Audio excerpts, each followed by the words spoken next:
Hi friends, welcome to the YouTube channel Vasani sir chemistry. સૌથી પહેલા તો મારી ચેનલને સબસ્ક્રાઇબ કરી દો તથા બાજુમાં આપેલા બેલ આઇકનને દબાવવાનું ભૂલશો નહીં। મિત્રો, આજે જે ચેપ્ટર 8 માં જે થિયરી ભણાવવા જઈ રહ્યો છું એના માટે હું કેટલીક બાબતો પહેલા સમજાવી દઉં, એક ખાસ સમજો, પછી હું થિયરી ચાલુ કરું તો તમને થિયરીમાં સ્પષ્ટ ખબર પડશે અને તમને જરૂર જણાય થિયરીઓ તમારે ગોખવી ન પડે એટલા માટે તમારે શક્ય હોય તો આ ખાસ સમજો, જે નોંધ લખી છે ને એ તમારા ચોપડામાં તમે ખાસ લખી રાખજો, બહુ જ કામમાં આવશે। કારણ કે આ જ નોંધ ઉપરથી આના પછીનો લોંગ ક્વેશ્ચન ભણવાનો રહેશે। હવે સમજો, ધારો કે મારી પાસે કોઈ ધાતુ આયન છે Cu+2, એ બે ઇલેક્ટ્રોન મેળવે છે અને Cu માં રૂપાંતર પામે છે। ઇલેક્ટ્રોન મેળવવાની પ્રક્રિયા આપણે રેડોક્સ પ્રક્રિયામાં ભણી ગયા। ઇલેક્ટ્રોન મેળવવાની પ્રક્રિયાને રિડક્શન પ્રક્રિયા કહેવાય, ઇલેક્ટ્રોન ગુમાવવાની પ્રક્રિયાને ઓક્સિડેશન પ્રક્રિયા કહેવાય। બીજું આપણે ભણી ગયા, જેનું રિડક્શન થતું હોય તે ઓક્સિડેશન કરતા કહેવાય અને જેનું ઓક્સિડેશન થતું હોય તેને રિડક્શન કરતા કહેવાય। તો અહીંયા કોઈ પણ ધાતુ આયન છે એ ઇલેક્ટ્રોન મેળવીને, ચલો ધાતુ આયનને હું M કહી દઉં અત્યારે, M+2, M એટલે મેટલ, ધાતુ, બે ઇલેક્ટ્રોન મેળવીને મેટલ M બનાવે છે। તો આ ધાતુ આયનની ઇલેક્ટ્રોન મેળવવાની ક્ષમતા જે છે તેને ગુજરાતીમાં કહેવાય પ્રમાણિત રિડક્શન પોટેન્શિયલ કહેવાય। તેને સંજ્ઞામાં લખવું હોય તો સંજ્ઞામાં તેને લખાય E0। રિડક્શનમાં શું થાય છે, ધાતુ આયનમાંથી ધાતુ બને છે એટલે E0 M+2/M વડે તેને દર્શાવવામાં આવે છે।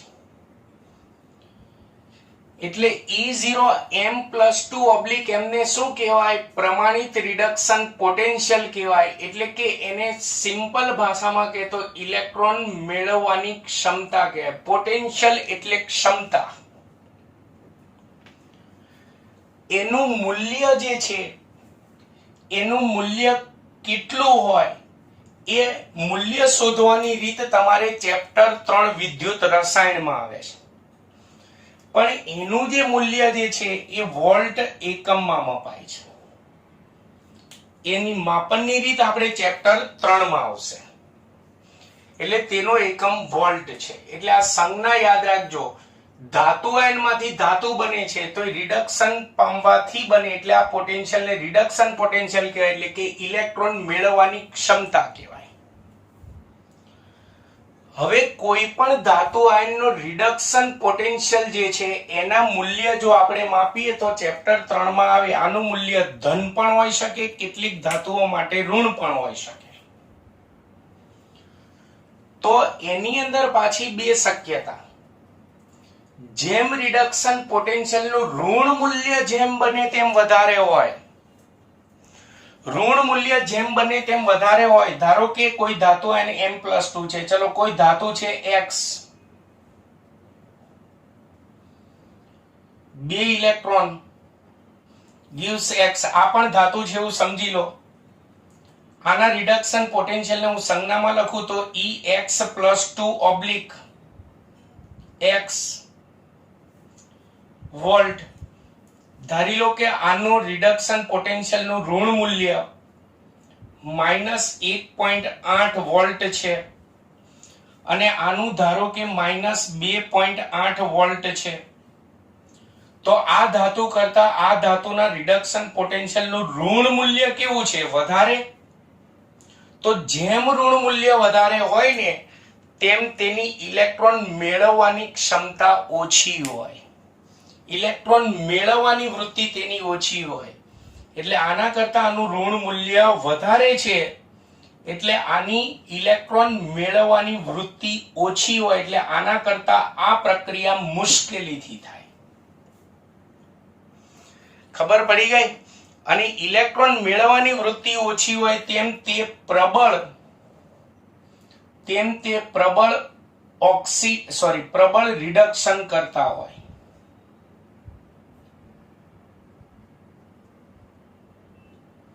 આ ધ્યાન રાખજો. ફરીવાર બોલું છું, જેમ ઋણ મૂલ્ય વધારે હોય તેમ તેની ઇલેક્ટ્રોન મેળવવાની વૃત્તિ એટલે કે ઇલેક્ટ્રોન મેળવવાની ક્ષમતા ઓછી હોય. ઇલેક્ટ્રોન મેળવવાની ક્ષમતા ઓછી હોય તેમ તેની રિડક્શન કરતા તરીકેની પ્રબળતા વધારે એટલે તેમ તે પ્રબળ રિડક્શન કરતા હોય. આ યાદ રાખજો. પછી બીજું, જો રિડક્શન પોટેન્શિયલ નું ધન મૂલ્ય વધારે હોય તો, ચલો ધારો કે સિમ્પલ ઉદાહરણ આપું. આ ધાતુના રિડક્શન પોટેન્શિયલ નું ધન મૂલ્ય છે 2.5 વોલ્ટ અને આનું છે 3.5 વોલ્ટ ધારો કે. તો આના કરતા આનું ધન મૂલ્ય વધારે. તો જો ધન મૂલ્ય વધારે હોય તો તેની ઇલેક્ટ્રોન મેળવવાની ક્ષમતા વધારે હોય એટલે કે આના કરતા x+2 ની ઇલેક્ટ્રોન મેળવવાની ક્ષમતા વધારે છે એટલે આ પ્રક્રિયા કરતા આ પ્રક્રિયા સરળતાથી થાય. ઇલેક્ટ્રોન મેળવવાની ક્ષમતા વધારે છે એટલે આ પ્રબળ ઓક્સિડેશન કરતા થશે. પ્રબળ ઓક્સિડેશન કરતા થશે એટલે જેમ ધન મૂલ્ય વધારે હોય તેમ ધાતુ આયનની ઇલેક્ટ્રોન મેળવવાની ક્ષમતા વધારે હોય એટલે કે ઝડપથી તે ઇલેક્ટ્રોન મેળવી શકે. ઝડપથી ઇલેક્ટ્રોન મેળવી શકે એટલે કે ઝડપથી તેનું રિડક્શન થયું તો તે પ્રબળ ઓક્સિડેશન કરતા થયો. જેનું રિડક્શન થાય તેને ઓક્સિડેશન કરતા કહેવાય. ઝડપથી આનું રિડક્શન થાય છે એટલે તે પ્રબળ ઓક્સિડેશન કરતા થશે. ક્લિયર?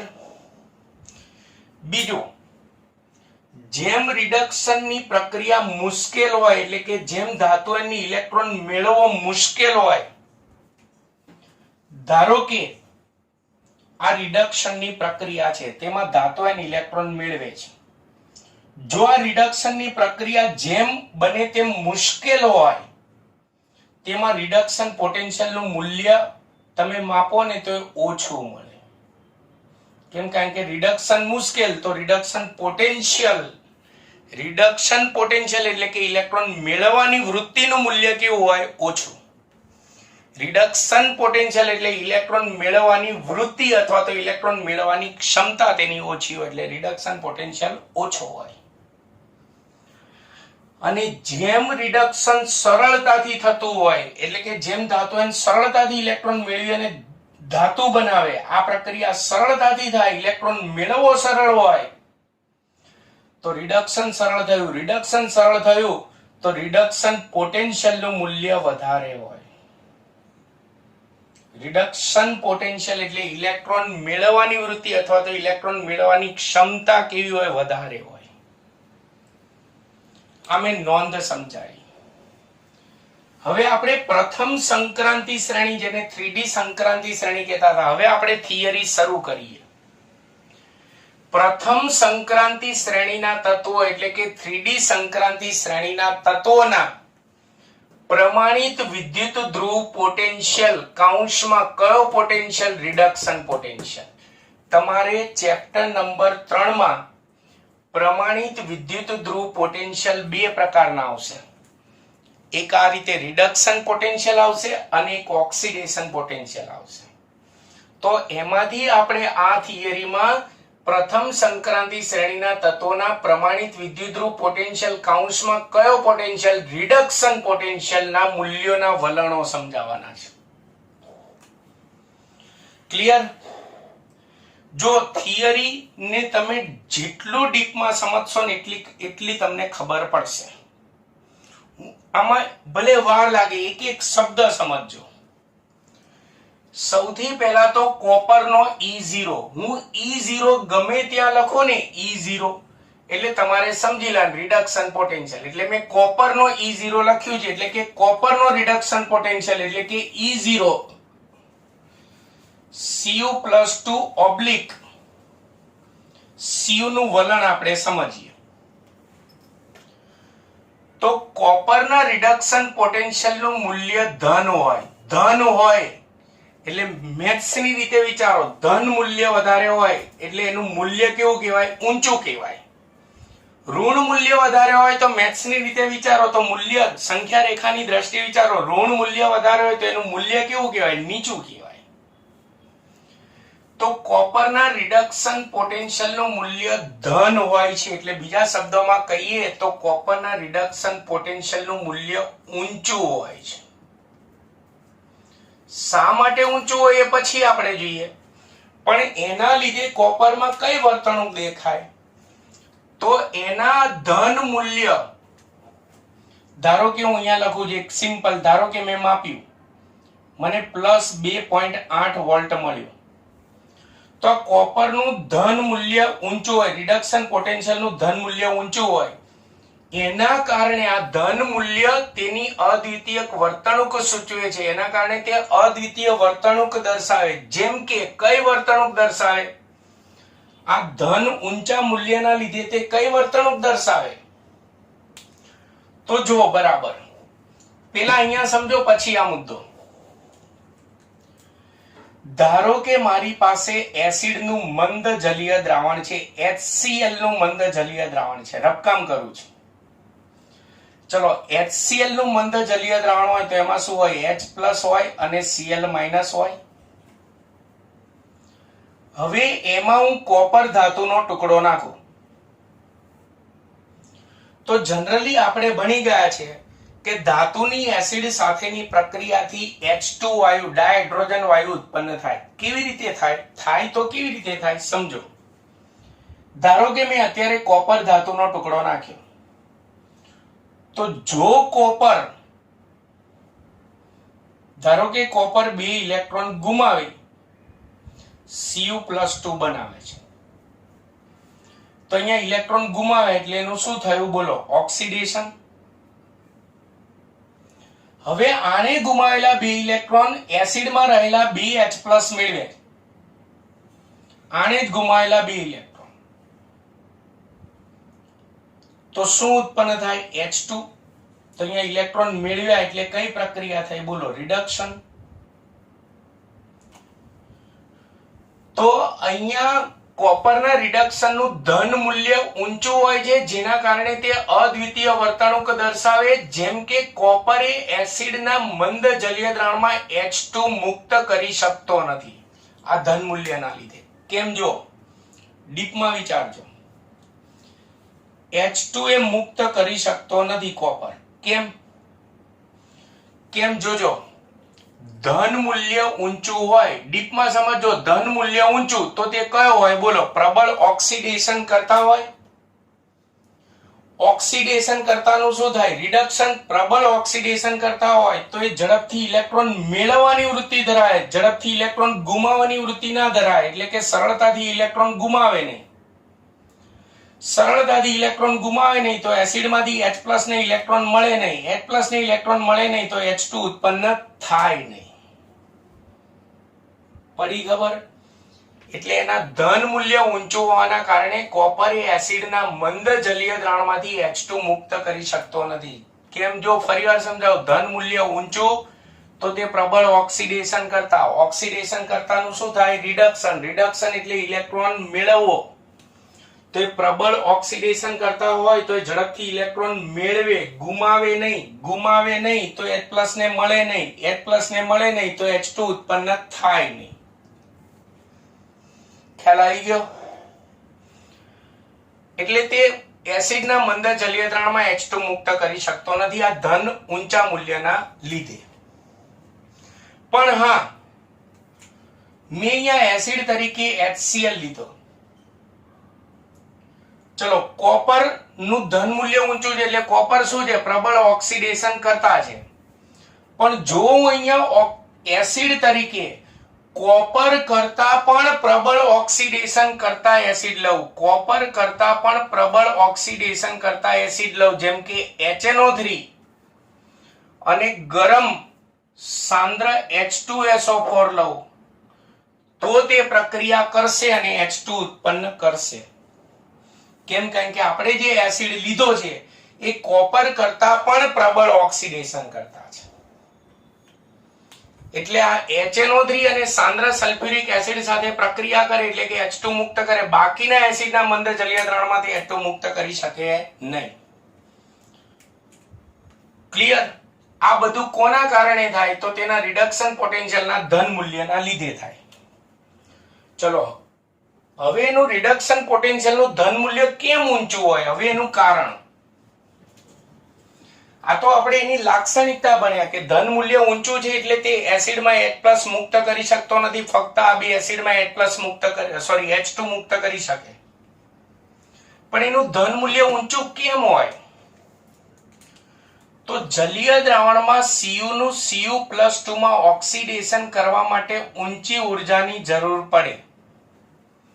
ઊંચી ઉર્જાની જરૂર પડે એટલે કેટલી ઉર્જાની જરૂર પડે? જોજો, Cu માંથી મારે Cu+2 માં રૂપાંતર કરવું છે તો કેટલી ઊંચી ઉર્જાની જરૂર પડે? તો મારી પાસે પેલા કોપર ધાતુ છે, ધાતુ સોલિડ હોય, બરાબર સમજો. અહીંયા ડીપમાં કોપર ધાતુ કેવી હોય? સોલિડ. તો પેલા મારે એને ઉષ્મા આપીને કોપરના વાયુરૂપ પરમાણુઓ છૂટા પાડવા પડે. તો આપણે ભણી ગયા છીએ કે વાયુરૂપ પરમાણુઓ છૂટા પાડવા માટે ઉષ્મા આપવી પડે. આપવી પડતી ઉષ્માને તેની પરમાણ્વીયકરણ એન્થાલ્પી ડેલ્ટા AH0 કહેવાય. ઉષ્મા ગતિ શાસ્ત્રમાં આવી ગયું છે. એની પરમાણ્વીયકરણ એન્થાલ્પી કહેવાય. અહીંયા ઉષ્મા આપવી પડે છે એટલે આ પ્રક્રિયા ઉષ્મા શોષક હોય એટલે એનું મૂલ્ય ધન હોય. ત્યાર પછી આ કોપરનો વાયુરૂપ પરમાણુ 2 ઇલેક્ટ્રોન ગુમાવીને વાયુરૂપ Cu+2 બનાવે. તો વાયુરૂપ પરમાણુમાંથી ઇલેક્ટ્રોન દૂર કરવા માટે આપવી પડતી ઉર્જાને તેની આયનીકરણ એન્થાલ્પી કહેવાય, જેને ડેલ્ટા IH વડે દર્શાવવામાં આવે. આયનીકરણ એન્થાલ્પી. બીજું, અહીંયા આપણે ઉષ્મા આપવી પડે એટલે આ પ્રક્રિયા ઉષ્મા શોષક હોય એટલે એનું મૂલ્ય પણ કેવું હોય? ધન. ક્લિયર? તો Cu નું Cu+2 માં ઓક્સિડેશન કરવું હોય એટલે કે Cu માંથી આપણે Cu+2 બનાવવું હોય તો ઊંચી ઉર્જાની જરૂર પડે. કેટલી ઉર્જાની જરૂર પડે? તો આ બંનેના સરવાળા જેટલી, એટલે કે તેની પરમાણ્વીયકરણ એન્થાલ્પી અને તેના આયનીકરણ એન્થાલ્પીના સરવાળા જેટલી ઉર્જાની જરૂર પડે. અને આ ઉર્જાનું મૂલ્ય એ તેની જલીયકરણ એન્થાલ્પી સાથે સરભર થતી નથી. આવું ચોપડીમાં લખ્યું છે. એટલે શું? તો હજી આગળ સમજો. હવે આ Cu+2 ગેસ બન્યો છે.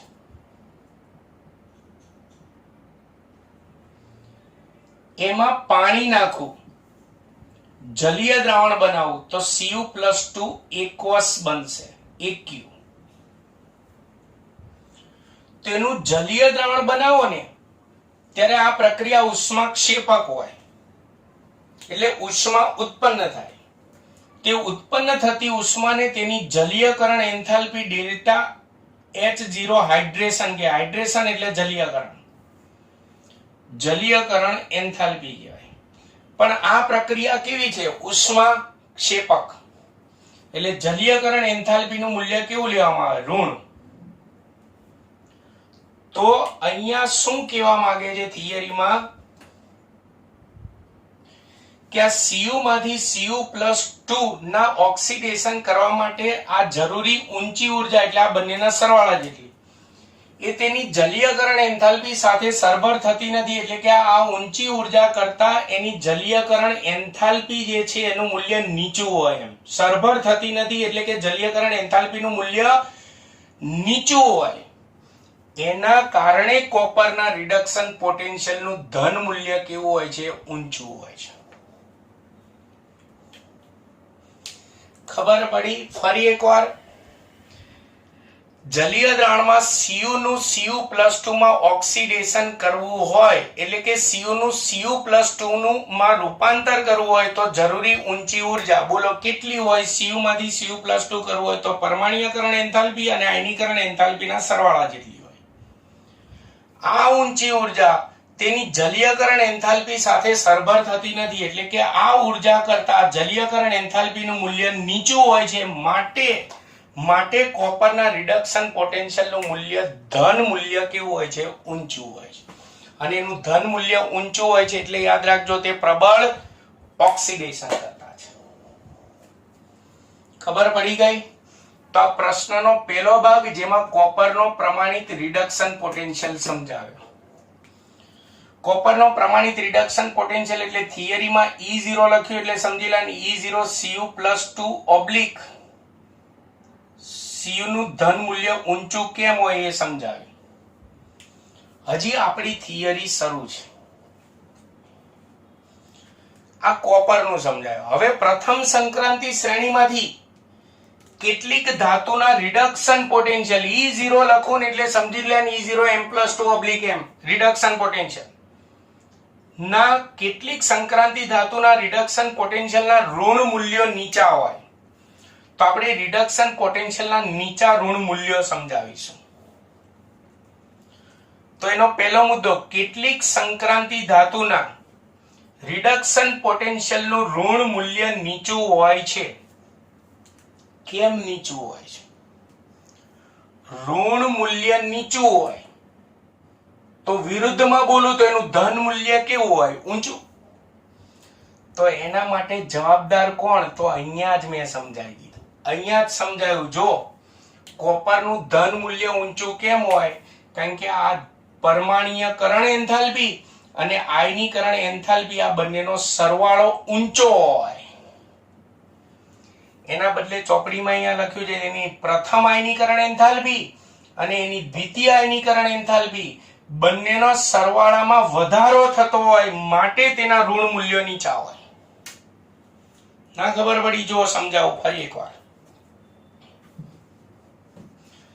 રબકામાં સમજાવું. ચલો કોપરનું ભૂલી જાઓ, અહીંયા સમજો. રિડક્શન પોટેન્શિયલનું ઋણ મૂલ્ય નીચું. ઋણ મૂલ્ય નીચું છે તો એની ઇલેક્ટ્રોન મેળવવાની ક્ષમતા કેવી હોય? બોલો વધારે.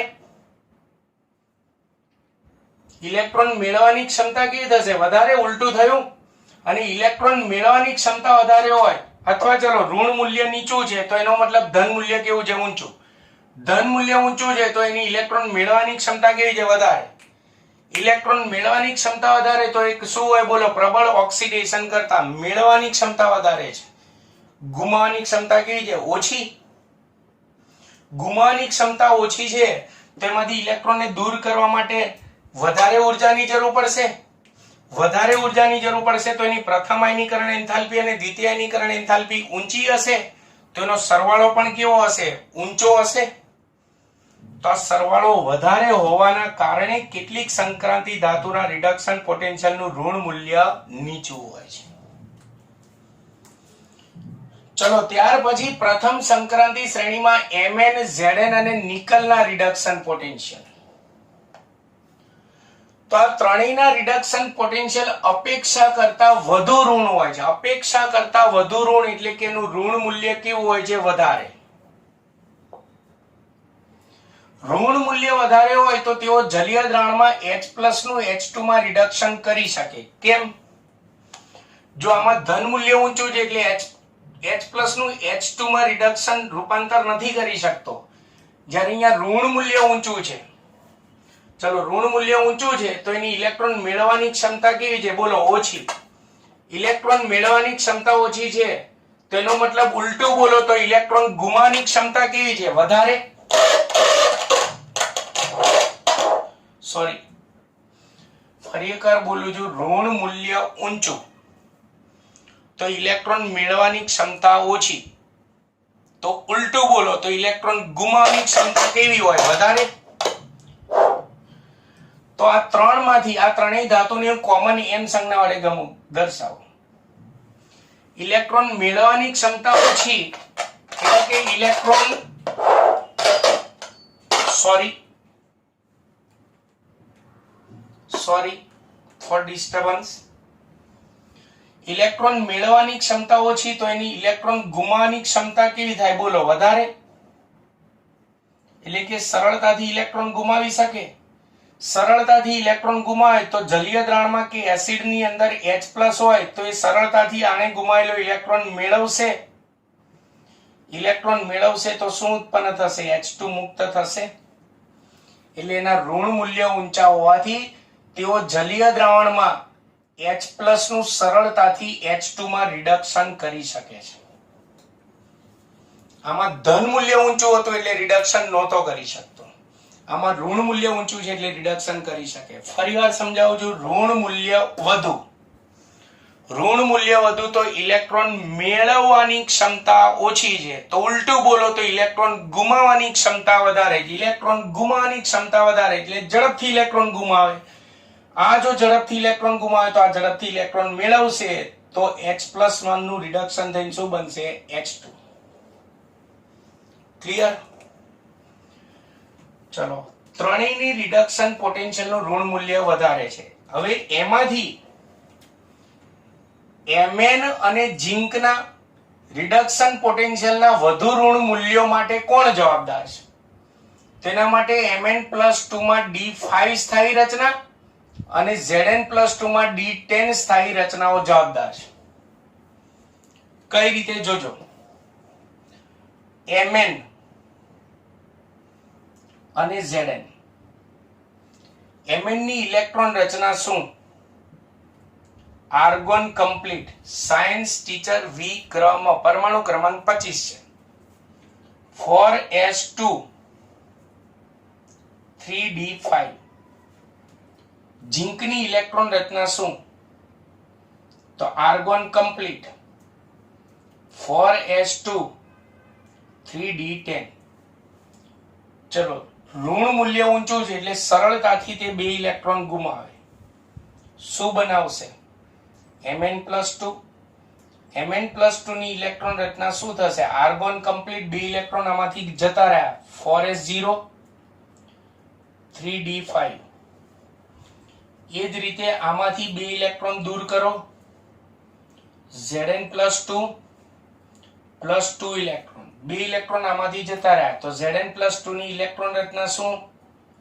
Argon complete 4s0 3d10. આ કેવી રચના છે? સ્થાયી. આ પણ કેવી રચના છે? સ્થાયી. તો વિચારો, બધા તત્વોની વૃત્તિ કેવી હોય? સ્થાયી રચના ઝડપથી પ્રાપ્ત કરવાની વૃત્તિ ધરાવે. તો સ્થાયી રચના ઝડપથી પ્રાપ્ત કરવા માટે શું કરશે? ઝડપથી ઇલેક્ટ્રોન ગુમાવશે. એટલે એની ઇલેક્ટ્રોન ગુમાવવાની વૃત્તિ કેવી થઈ? વધારે. ગુમાવવાની વૃત્તિ વધારે થઈ તો મેળવવાની વૃત્તિ કેવી થઈ? ઓછી.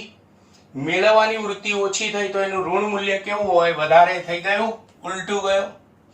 એટલે ઋણ મૂલ્ય વધારે હોવાનું મુખ્ય કારણ Mn અને Zn ની અંદર Mn+2 માં D5 સ્થાયી રચના અને Zn+2 માં D10 સ્થાયી રચના જવાબદાર છે. ચલો, નિકલમાં રિડક્શન પોટેન્શિયલ નું ઋણ મૂલ્ય કેમ વધારે છે? એના માટે કોણ જવાબદાર? મેંગેનીઝ અને ઝિંકમાં તો ખબર પડી ગઈ કે એમાં Mn+2 માં D5 સ્થાયી રચના, Zn+2 માં D10 સ્થાયી રચના છે. એના કારણે એનું ઋણ મૂલ્ય વધુ છે. પણ નિકલના વધુ ઋણ મૂલ્ય માટે કોણ જવાબદાર છે? તો તેની જલીયકરણ એન્થાલ્પીનું ઊંચું ઋણ મૂલ્ય જવાબદાર છે. આપણે સ્વીકાર લેવાનું છે. આ પ્રાયોગિક રીતે રજૂ થયું. નિકલની જલીયકરણ એન્થાલ્પીનું ઋણ મૂલ્ય ઊંચું છે એટલે તેને રિડક્શન પોટેન્શિયલનું ઋણ મૂલ્ય કેવું છે? ઊંચું. અથવા અહીંયા કોપરની રીતે વિચારો. કોપરમાં શું હતું બોલો? પરમાણ્વીયકરણ એન્થાલ્પી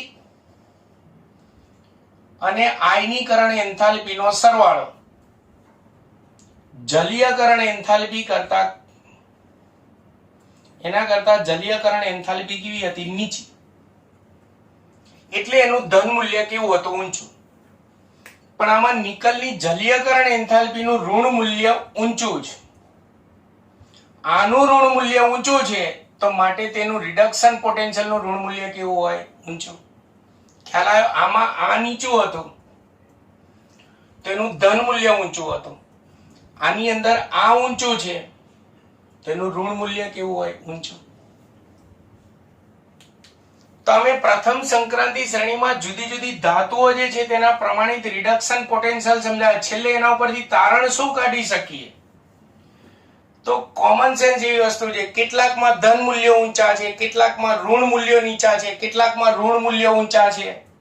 તો તારણ એવું નીકળે કે આ પરથી કહી શકાય કે પ્રથમ સંક્રાંતિ શ્રેણીના પ્રમાણિત રિડક્શન પોટેન્શિયલના મૂલ્યોમાં ખૂબ જ અનિયમિત વલણો જોવા મળે છે.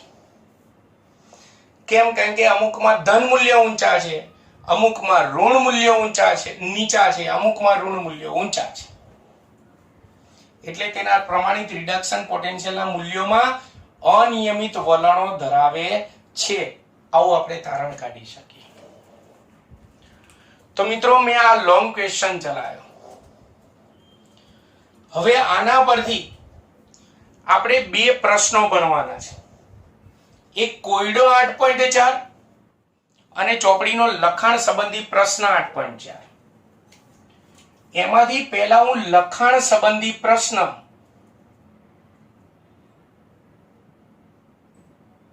પેમ્પલેટમાં મેં કોયડો 8.4 પહેલા લખ્યો છે, પછી લખાણ સંબંધી પ્રશ્ન 8.4 મેં લખ્યો છે. પણ પહેલા હું લખાણ સંબંધી પ્રશ્ન 8.4 ચલાવી દઉં. પહેલા તો ઘણાને એમ થાય કે સાહેબ કોયડો 8.4 અને લખાણ સંબંધી પ્રશ્ન 8.4 ચલાવો છો તો 8.1, 8.2 અને 8.3 શું થયું? તમને ભૂખ લાગી હતી? ગાપચી નાખ્યા?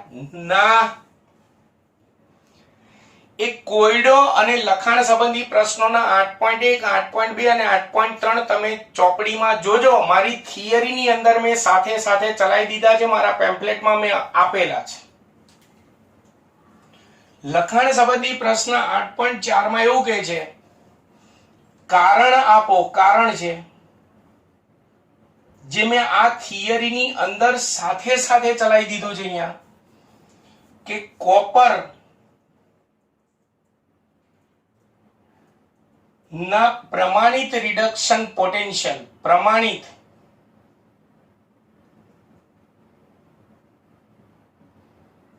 રિડક્શન પોટેન્શિયલ, બોલો એને સંજ્ઞામાં શું લખાય? E0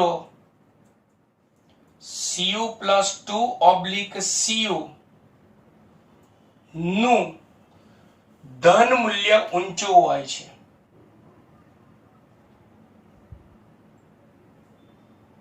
ધન મૂલ્ય ઊંચું સાથી હોય છે અથવા તો ઊંચું હોય છે, કારણ આપો. તો મેં તમને અહીંયા પ્રક્રિયાઓ દ્વારા સમજાવી દીધું. જો આ કારણ પૂછાય ને તો પેલા પ્રક્રિયાઓ લખવાની. ચલો પેલા જલીય દ્રાવણમાંથી Cu માંથી Cu+2 માં ઓક્સિડેશન કરવું હોય તો ઊંચી ઉર્જા કઈ રીતે શોધવાની? તો મેં કહ્યું હતું પેલા આપણી પાસે કોપર સોલિડ છે, એને ઉષ્મા આપો એટલે વાયુરૂપ કોપરના પરમાણુઓ છૂટા પડે, જેને તેની પરમાણ્વીયકરણ એન્થાલ્પી ડેલ્ટા AH0 કહેવાય. પરમાણ્વીયકરણ એન્થાલ્પી. અહીંયા આપણે ઉષ્મા આપવી પડે એટલે આ પ્રક્રિયા ઉષ્મા શોષક છે એટલે આ પરમાણ્વીયકરણ એન્થાલ્પીનું મૂલ્ય કેવું હશે? ધન. હવે વાયુરૂપ કોપરના પરમાણુઓ છે, એ 2 ઇલેક્ટ્રોન એમાંથી દૂર કરો તો વાયુરૂપ Cu+2 ગેસ મળે. તો અહીંયા ઇલેક્ટ્રોનને દૂર કરવા માટે આપવી પડતી ઉર્જાને કહેવાય તેની આયનીકરણ એન્થાલ્પી ડેલ્ટા IH0. અહીંયા પણ ઉષ્મા આપવી પડે છે ઇલેક્ટ્રોનને દૂર કરવા માટે, એટલે આ પ્રક્રિયા ઉષ્મા શોષક છે એટલે આ એન્થાલ્પીનું મૂલ્ય પણ કેવું હોય? ધન. તો અહીંયા જલીય દ્રાવણમાં Cu જે છે એનું Cu+2 માં ઓક્સિડેશન કરવા માટે ઊંચી ઉર્જાની જરૂર પડે છે. ઊંચી ઉર્જાનું મૂલ્ય કેટલું હોય? તો હમણાં જ આપણે ચલાવ્યું આ પરમાણ્વીયકરણ એન્થાલ્પી અને આયનીકરણ એન્થાલ્પીના સરવાળા જેટલી હોય. ચલો હવે જલીયકરણ એન્થાલ્પી. તો હવે આ જે વાયુરૂપ Cu+2 બન્યા એમાં પાણી નાખો તો Cu+2 નું જલીય દ્રાવણ બનશે aqueous AQ. આ પ્રક્રિયા ઉષ્માક્ષેપક છે કોપર માટે. એટલે આ પ્રક્રિયા દરમિયાન ઉષ્મા ઉત્પન્ન થાય. તો દ્રાવણ બનતી વખતે જે ઉષ્મા ઉત્પન્ન થાય તેની હાઇડ્રેશન એન્થાલ્પી એટલે કે જલીયકરણ એન્થાલ્પી ડેલ્ટા H0 હાઇડ્રેશન લખાય. આ એની જલીયકરણ એન્થાલ્પી છે. પણ આ ઉષ્માક્ષેપક છે એટલે એના માટે આ એન્થાલ્પી નું મૂલ્ય કેવું હોય? ઋણ. તો અહીંયા આ બંનેનો સરવાળો ધન છે અને જલીયકરણ એન્થાલ્પી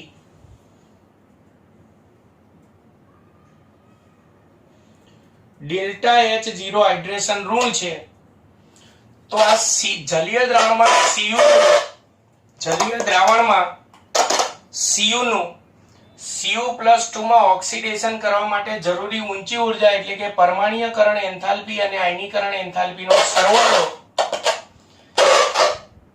એ જલીયકરણ એન્થાલ્પી સાથે સરભર થતી નથી. એટલે કે આ સરવાળા કરતા જલીયકરણ એન્થાલ્પીનું મૂલ્ય નીચું હોય છે.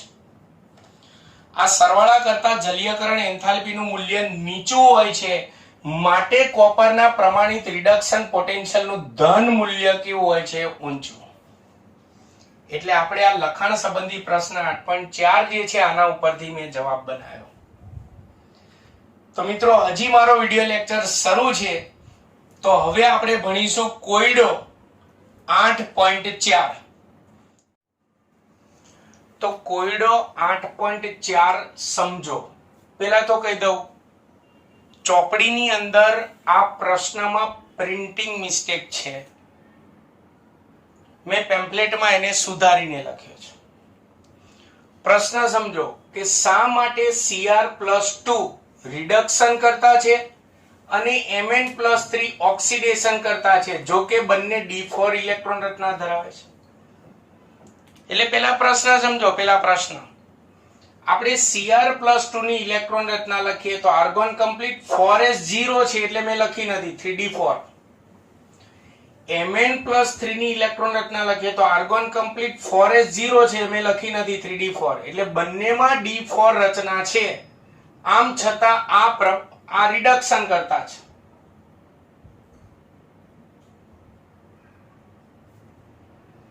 Cr+2 રિડક્શન કરતા છે જ્યારે Mn+3 ઓક્સિડેશન કરતા. બંનેમાં d4 રચના છે. કેમ આવું એ આપણે સમજાવવાનું છે.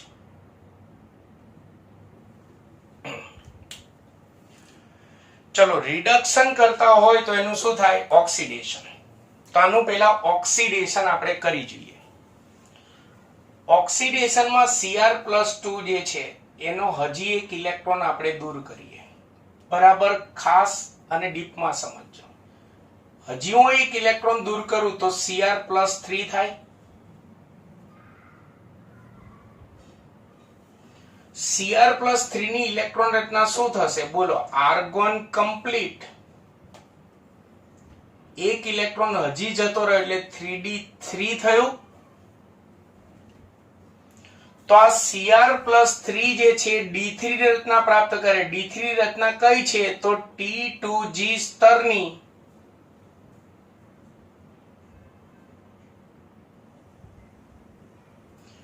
અર્ધપૂર્ણ ભરાયેલી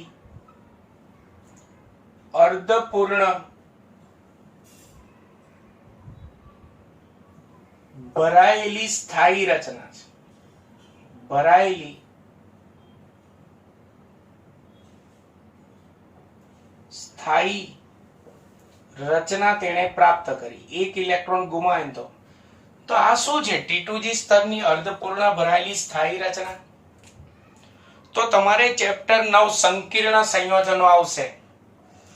પેલા દાખલા તરીકે આપણે નેક્સ્ટ આના આગળના લેક્ચરમાં કીધું તો આવું મોટા કૌંસ વાળું સંયોજન હોય, દાખલા તરીકે NiCO4, તો આ સંકીર્ણ સંયોજન કહેવાય, જેમાં ધાતુ આયન સાથે આ જે જોડાયેલું હોય ને એને લિગેન્ડ કહેવાય.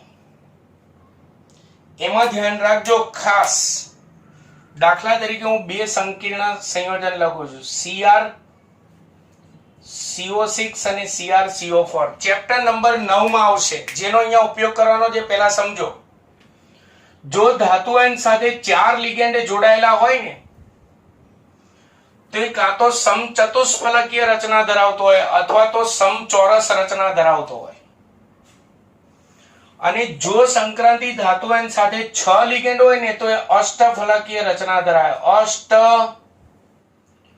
અષ્ટફલકીય રચના ધરાવે. ક્લિયર આટલું? હવે સમજો,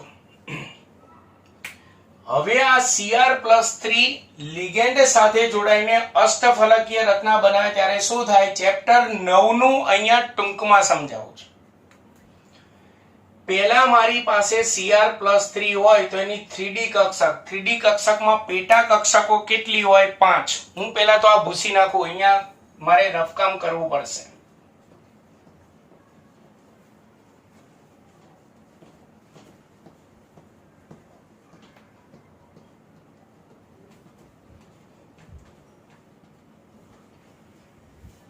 ચલો,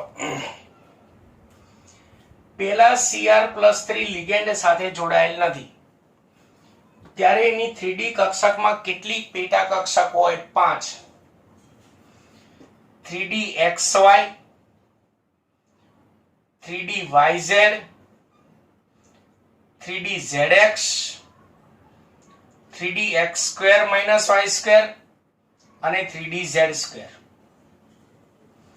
આ પાંચે 5D કક્ષકોની શક્તિ સમાન હોય એટલે કે સમશક્તિક હોય. સમશક્તિક હોય. જેવો આ Cr+3 લિગેન્ડ સાથે જોડાય એટલે એની આ પાંચે 5, ભલે પાંચે 5 3D કક્ષકો છે, પાંચે 5 ની શક્તિ સમાન છે, પણ જેવો તે લિગેન્ડ સાથે જોડાય એટલે એની આ પાંચે 5 કક્ષકોમાંથી 3DXY, 3DYZ અને 3DZX આ 3 કક્ષકોની શક્તિ ઘટી જાય અને 3DX² -y² અને 3DZ² એ બે કક્ષકોની શક્તિ વધી જાય.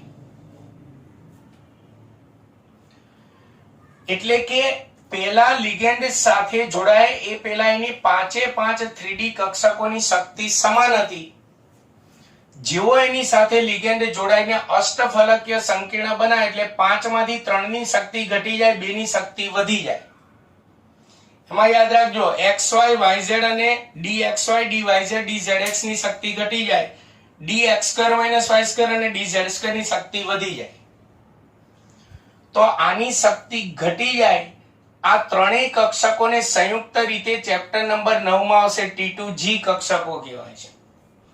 અને આ બંનેની શક્તિ વધી જાય એ બંને કક્ષકોને સંયુક્ત રીતે EG કક્ષકો કહેવાય છે. તો Cr+3 માં લિગેન્ડ સાથે જોડાયા પછી 3D3 છે, તો 3D3 ના 3 ઇલેક્ટ્રોન અહીંયા ગોઠવાશે. તો વિચારો, T2G કક્ષકમાં વધુમાં વધુ કેટલા ગોઠવાય? 6. બેમાં એટલે 6. એના બદલે કેટલા ગોઠવાયા છે? 3. એટલે મેં અહીંયા લખ્યું છે T2G સ્તરની અર્ધપૂર્ણ ભરાયેલી સ્થાયી રચના. આ T2G કક્ષક અર્ધપૂર્ણ ભરાયેલી હોય એટલે કે ત્રણેયમાં એક એક ઇલેક્ટ્રોન હોય તો તેનું સ્થાયિત્વ કેવું હોય? વધારે. આ યાદ રાખજો. એટલે Cr+2 જ્યારે એક ઇલેક્ટ્રોન ગુમાવે તો એ T2G સ્તરની અર્ધપૂર્ણ ભરાયેલી સ્થાયી રચના પ્રાપ્ત કરે. તો દરેક તત્વ કે આયન હોય એની વૃત્તિ કેવી હોય? જેમ બને તેમ ઝડપથી સ્થાયી રચના પ્રાપ્ત કરવાની. તો એ સ્થાયી રચના પ્રાપ્ત કરવા માટે સરળતાથી શું કરશે? ઇલેક્ટ્રોન ગુમાવશે. ઇલેક્ટ્રોન ગુમાવવાની પ્રક્રિયાને ઓક્સિડેશન કહેવાય. એટલે અહીંયા ઓક્સિડેશન કેવું બન્યું? સરળ. એટલે કે આ ઓક્સિડેશન પ્રક્રિયા સરળતાથી થાય. કારણ કે જેમ બને તેમ Cr+2 ઇલેક્ટ્રોન ગુમાવીને આવી સ્થાયી રચના પ્રાપ્ત કરવાનું વલણ ધરાવે એટલે સરળતાથી ઇલેક્ટ્રોન ગુમાવશે, એટલે કે સરળતાથી ઓક્સિડેશન થશે. સરળતાથી ઓક્સિડેશન થાય તો સામેવાળાને સરળતાથી ઇલેક્ટ્રોન મેળવશે, એટલે સામેવાળાનું સરળતાથી શું થશે? રિડક્શન. એટલે આ શું થયો? રિડક્શન કરતા થયો. ક્લિયર? જેનું ઓક્સિડેશન થાય તો એ રિડક્શન કરતા થાય. ચલો આને ઓક્સિડેશન કરતા સાબિત કરવો છે. તો જો આ એક ઇલેક્ટ્રોન મેળવે તો શું બનશે? Mn+4 બનશે. જેની ઇલેક્ટ્રોન રચના શું થશે? તો આર્ગોન કમ્પ્લીટ 3d5. તો આપણે અગાઉ ભણી જ ગયા છે d5 અને d10 રચના કેવી હોય? સ્થાયી હોય.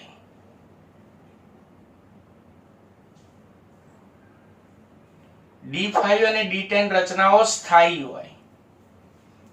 તો આ Mn+3 કોઈ પણ તત્વ કે આયન હોય એ સ્થાયી રચના પ્રાપ્ત કરવાનું, ઝડપથી સ્થાયી રચના કેમ પ્રાપ્ત થાય એવું વલણ ધરાવે. તો Mn+3 જો એક ઇલેક્ટ્રોન મેળવે તો તરત એ સ્થાયી રચના પ્રાપ્ત કરે, એટલે એનું વલણ કેવું હશે? ઝડપથી એક ઇલેક્ટ્રોન મેળવી લઉં, સ્થાયી બની જાવ. તો એનો મતલબ આમાંથી ઝડપથી તે એક ઇલેક્ટ્રોન મેળવીને સ્થાયી રચના પ્રાપ્ત કરે છે, એટલે આનું Mn+3 નું ઇલેક્ટ્રોન મેળવે છે, એટલે કે રિડક્શન સરળતાથી થાય છે.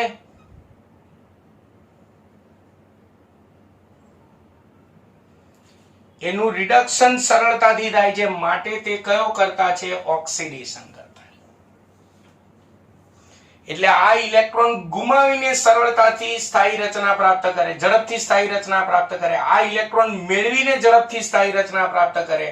આ ઇલેક્ટ્રોન ઝડપથી ગુમાવે છે એટલે ઓક્સિડેશન સરળતાથી થયું. આ ઇલેક્ટ્રોન ઝડપથી મેળવવાની વૃત્તિ ધરાવે એટલે તેનું રિડક્શન સરળતાથી થયું. આનું ઓક્સિડેશન સરળતાથી થાય છે એટલે તે રિડક્શન કરતા થયો. આનું રિડક્શન સરળતાથી થાય છે એટલે તે ઓક્સિડેશન કરતા થયો. એટલે અહીંયા સાબિત થઈ ગયું કે Cr+2 રિડક્શન કરતા છે અને Mn+3 ઓક્સિડેશન કરતા છે, જો કે ભલે બંનેમાં d4 રચના હોય. ક્લિયર છે? તો મિત્રો મેં પ્રથમ સંક્રાંતિ શ્રેણી જે છે તેના પ્રમાણિત રિડક્શન પોટેન્શિયલના મૂલ્યોના વલણો ચલાયા, સાથે સાથે કોયડો 8.4 લખાણ સંબંધી પ્રશ્ન 8.4 ચલાયું. તો ઘણાને કોઈકને એવું થશે કે સાહેબ 8.1, 2, 3 નું શું? તો એ અગાઉ મારા પેમ્ફલેટમાં આવી જ જાય છે, મેં સાથે સાથે ચલાવી જ દીધા છે. ડોન્ટ વરી, હું જેટલું ચલાવતો જાઉં એટલું કમ્પ્લીટ તમે મોઢે કરતા જાઓ. બધા કોયડા, લખાણ સંબંધી પ્રશ્નો બધું આવતું જશે. તો મિત્રો તમને આજનો મારો વિડિયો લેક્ચર જો ખરેખર સારો લાગ્યો હોય તો જરૂરથી સારી કમેન્ટ કરો. મારા વિડિયોને લાઈક અને સબસ્ક્રાઇબ કરવાનું ભૂલતા નહીં. નમસ્કાર.